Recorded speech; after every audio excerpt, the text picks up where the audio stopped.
بسم الله الرحمن الرحيم الحمد لله رب العالمين ثم الصلاة والسلام على سيد المرسلين وقورين ورباهنتا ورمهد علينا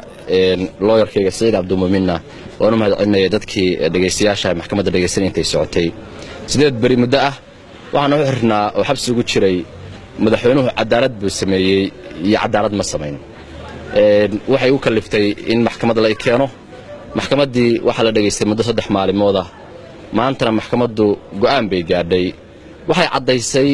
in qodob dastuuriya oo qodobka 14 dastuurka Puntland uu isiinayo inaan waxna dhaliili karayo waxna amaani karayo dhaliisheedana si allaaliya sida ii fudud oo heli karaan u soo gudbin karayo maxkamaddu ku mahadsan tahay inay xuriyatul qowlka u hilisay oo cadaysay qodobka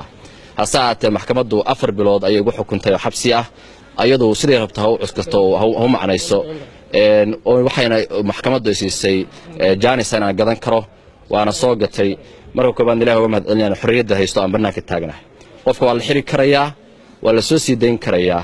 laakiin mabaadi'du iyo aragtida qofka iyo in Puntland cadaalad u baahan tahay iyo Puntland inuu u baahan tahay hoggaan dhaba oo dawladnimada u baahan tahay in la isdhaliili karayo oo sharciyada la dhowro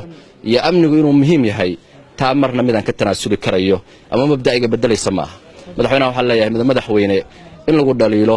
waa wax jira oo sharciya adaana amray oo ogolaaday haddaad dhaliisha diidan tahay saxidda dhaliisha ka hormari marka waa lagu amaanaya laakiin haddaad tilaabo dhaliil qaado waa lagu dhaliilaya waxaan ahay muwaadin reer Puntland cuqdada iga geli mayso Puntlandnimadeeda